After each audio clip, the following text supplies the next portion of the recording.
Madam இதில் reserve Bank of இந்தியாவே அவங்க என்ன சொல்கிறாங்க, எவ்வளோ சார்ஜ் பண்ணணும்னு சொல்லலை. சரி. ஆனால் பேங்க்ஸ் எல்லாம், பேங்க்ஸ் வந்து ஷெட்யூல்டு பேங்க்குங்கிறச்ச public sector banks, Canara bank, State Bank of India, IOB, அந்த மாதிரி government of India undertaking bank. அதையும் தாண்டி private banks, HDFC, ICICI, Axis bank, இந்த மாதிரி இதெல்லாம் இவங்க எல்லாருமே their maintaining savings bank account, regular account, premium account, இதுவும் இருக்குது. இதையும் தாண்டி current account their maintaining. So Reserve Bank of India சொல்கிறது, இதையும் தாண்டி பேசிக் சேவிங்ஸ் பேங்க் டெபாசிட் அப்படின்னு ஒரு அக்கௌண்ட் இருக்குது. தட் யூஸ்வலாக என்ன பண்ணுவாங்க, ஸ்மால் அக்கௌண்ட் அப்படிம்பாங்க. அந்த பேசிக் savings bank deposit account that includes பிரதம மந்திரி ஜன்தன் யோஜனா. ஓகே, அந்த அக்கௌண்ட்டையும் சேர்த்து இதுக்கெல்லாம் மினிமம் பேலன்ஸே கிடையாது. 0 இருந்தாலும் ஓகே, இதுக்கு நீங்கள் மினிமம் பேலன்ஸ் இல்லைன்ட்டு சார்ஜ் பண்ணக்கூடாது அப்படின்னு சொல்லியிருக்காங்க. பார்லிமெண்ட்டில் ஈவன் நிர்மலா சீதாராமனே சொல்லியிருக்காங்க, இந்த மாதிரி பேசிக் சேவிங்ஸ் பேங்க் டெபாசிட் அக்கௌண்ட் இந்தியாவில் 72 கோடி இருக்குது. 72 கோடி அக்கௌண்ட் இருக்குது. தட் மீன்ஸ் இப்போ நம்ம பேசின இதில் இந்த லாஸ்ட் ஃபைனான்ஷியல் இயர் 7086 கோடி இவங்க மினிமம் பேலன்ஸ் இல்லைன்னு இந்த பேங்க்ஸ் வசூல் பண்ணிருக்காங்க. அப்படின்னா we have to assume that it is not basic savings bank deposit. 73 கோடி இல்ல, மைனஸ் 73 அந்த 72 கோடி அக்கௌண்ட்டுக்கு சார்ஜ் பண்ணவில்லை. இதை பார்லிமெண்ட்டில், இதுக்கு தான் எம்பிஸ்லாம் இருக்காங்க, அவங்க கேட்கணும். அப்போ அந்த 72 கோடி அக்கௌண்ட் அதுக்கு இந்த மினிமம் இதை சார்ஜ் பண்ணவில்லையா அவங்க கேட்கணும் மினிஸ்டரை. சரி, அப்போ மீதி இருக்கிற அக்கௌண்ட்டுக்கு இந்த இடத்துல ஒரு சின்ன டவுட். நீங்க சொன்னீங்க பிஎஸ்பிடி அப்படின்ற ஒரு அக்கௌண்ட் இருக்குன்னு. நான் போய் ஒரு பேங்க்ல அக்கௌண்ட் ஓபன் பண்றேன்னா எல்லாருமே வந்து இந்த மாதிரி பெனல்ட்டி வாங்குறதுக்கு எந்த ஒரு கன்சியூமருக்கும் இன்ட்ரெஸ்ட் இருக்காது.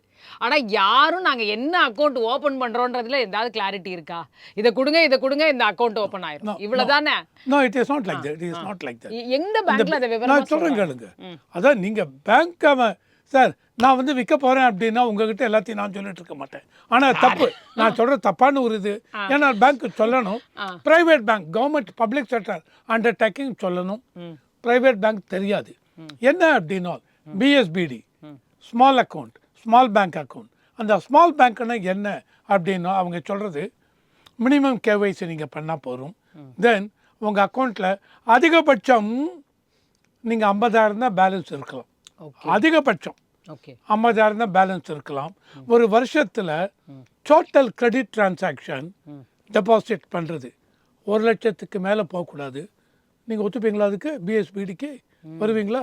இதையும் தாண்டி ஒரு மாதத்தில் உங்கள் விட்ராயல் அந்த டிரான்சாக்ஷன் 10,000 ரூபாய் தான் அலவுட். இதையும் தாண்டி மற்றபடி உங்களுக்கு ஏடிஎம் கார்டு, தென் இந்த பேங்கிங், மொபைல் 73 கோடி இதுக்குள்ள இருக்குமான்றதே அக்கவுண்ட்ஸ் டவுட்டா இருக்கு. அவ்வளவுதான், இவ்வளவுதான் இருக்கும். இது எல்லாத்துக்கும் உங்களுக்கு ஏடிஎம் 4 விட்ராயல் தான் allowed. 4 ATM or any withdrawal 4 தான் அலவுடு மாதத்துக்கு. அதுக்கு மேலே போச்சுன்னா அதுக்கு சார்ஜ் பண்ணுவாங்க. That is not minimum balance charge, அதுக்காக போடுற சார்ஜ் இல்லை. அந்த மாதிரி உங்களுக்கு செக் புக் ஒரு வருஷத்துக்கு 25 லீவ்ஸ் தான் கொடுப்பாங்க இந்த பிஎஸ்பிடி அக்கௌண்ட்டுக்கு. அதுக்கு மேலே வேணும்னா அதுக்கு சார்ஜ் பண்ணுவாங்க. மற்றபடி உங்களுக்கு நெட் பேங்கிங் உண்டு, இன்டர்நெட் பேங்கிங் உண்டு, ஏடிஎம் கார்டு உண்டு, ருபே கார்டு உண்டு, எல்லாம் உண்டு. ஆனால் நான் ருபே கார்டு இந்த ஏடிஎம் கார்டெலாம் கொடுக்குறனால லிமிட் வச்சிடும். இவ்வளோ தான் மேக்ஸிமம் நீ விட்ரா பண்ணலாம் ஒரு நாளைக்கு அப்படின்னு. ஸோ இது பிஎஸ்பிடி அக்கௌண்ட். கவர்மெண்ட் என்ன சொல்கிற, ரிசர்வ் பேங்க் ஆஃப் இந்தியா அவங்க என்ன சொல்கிறாங்க, பிஎஸ்பிடி அக்கௌண்ட் இல்லாமல் மற்ற அக்கௌண்ட்டுக்கு நீங்கள் சார்ஜ் பண்ணுறீங்களா? பண்ணலாம், அதில் இஷ்யூ இல்லை. ஆனால் இந்த மாதிரி பெனால்ட்டி சார்ஜ் பண்ணும் பொழுது நீங்கள் என்ன பண்ணணும், உங்களோட அக்கௌண்ட் ஓப்பனிங் ஃபார்மில் எழுதணும், இதில் பெனால்ட்டி உண்டா, மெயின்டெனன்ஸ் சார்ஜ். மெயின்டெனன்ஸ் சார்ஜுங்கிறச்ச மினிமம் பேலன்ஸ் 2 விதமாக சொல்கிறாங்க. Monthly average balance, quarterly average balance. எனக்கு 3 லட்சம், 5 லட்சம், 8 லட்சம் எல்லாம் இருக்கும். எல்லாத்தையும் கூட்டி அந்த மந்த்து எனக்கு எவ்வளோ பேலன்ஸ் இருக்குது மினிமம் பேலன்ஸ். ஸோ அந்த கால்குலேஷன் யாருக்குமே தெரியாது பேங்க் இல்லை அதிகாரிகள் தவிர. இல்லை நீங்களே பார்த்துக்கலாம். இவன் மாதத்தில் உங்க சொல்கிறாங்க மினிமம் பேலன்ஸ் 20,000 இருக்கணும் அப்படின்னா நீங்கள் மார்ச் இதில் 1000 ரூபாய் வந்துட்டு அது கணக்கு இல்லை.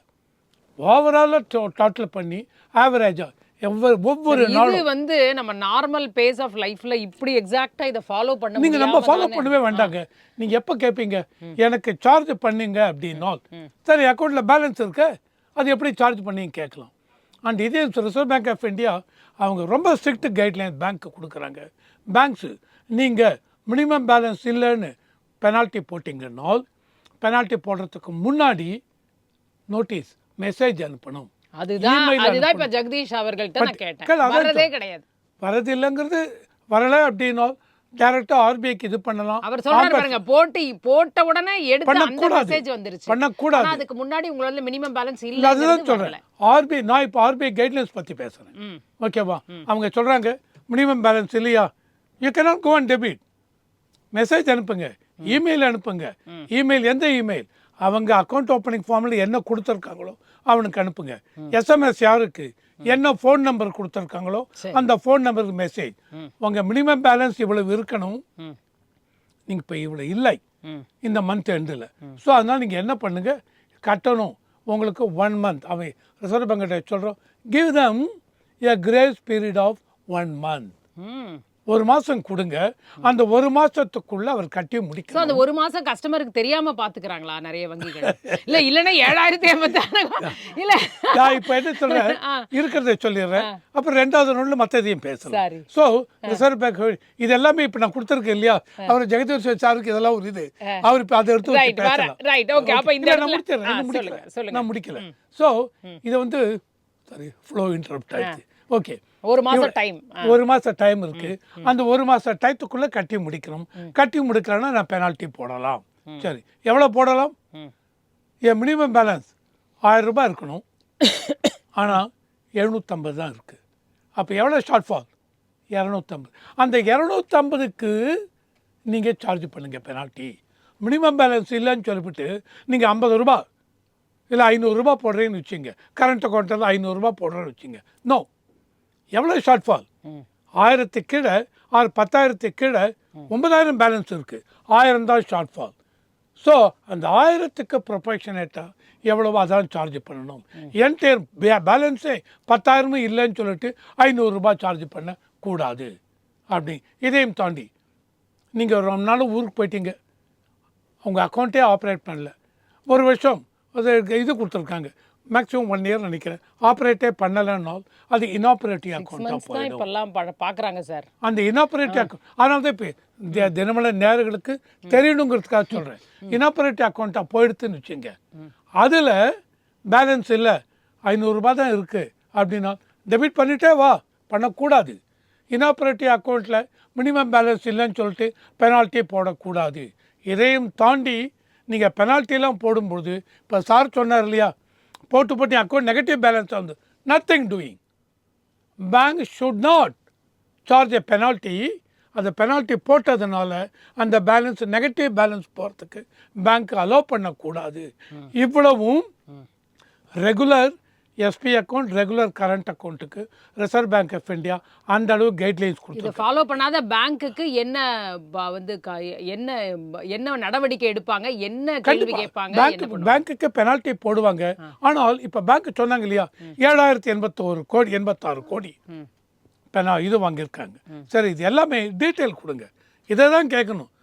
எந்தெந்த பேங்க்கு எவ்வளவு, என்னென்ன அக்கௌண்ட்டில், எஸ்பியில் எவ்வளவு, கரண்ட் அக்கௌண்ட் எவ்வளவு, இப்போ ப்ரைவேட் பேங்க்ஸாக இருந்தால் என்னென்ன பேங்க்கு எவ்வளோ வசூல் பண்ணிருக்காங்க. கரண்ட் அக்கௌண்ட் பொதுவாக இப்போ அந்த இதையும் நான் சொல்கிறேன். இனிமேல் அடுத்த ரவுண்டில் சொல்கிறேன். ஒவ்வொரு ப்ரைவேட் பேங்க்கு எஸ்பியாக இருந்தால் அவங்களுக்கு மினிமம் எவ்வளோ மெயின்டைன் பண்ணணும். ரூரலுக்கு, செமி அர்பனுக்கு, அர்பனுக்கு, மெட்ரோபாலிட்டன் சிட்டி அந்த மாதிரி கரண்ட் அக்கௌண்ட். இதே மாதிரி public sector bank State Bank of India, Indian Bank எதுவாக இருந்தாலும் எஸ்பிக்கு எவ்வளோ மினிமம் பேலன்ஸ், rural எவ்வளோ, semi urban. It all again it depends on whether it is a regular SP current account or premium SP current account. அக்கௌண்ட்டை பொறுத்து இருக்கு, அது எந்த நகரத்துல இருக்கு, நகரமா ஊரக பகுதியா அதை பொறுத்து இருக்கு. இதை தான் எல்லா பேங்க்ஸும் பண்ணுறாங்க. சரி. Only thing is BSBD basic savings bank deposit அக்கௌண்ட்டாக இருந்தால் you cannot, you are totally prevented, banned. The banks are prevented from charging penalty Right, due to the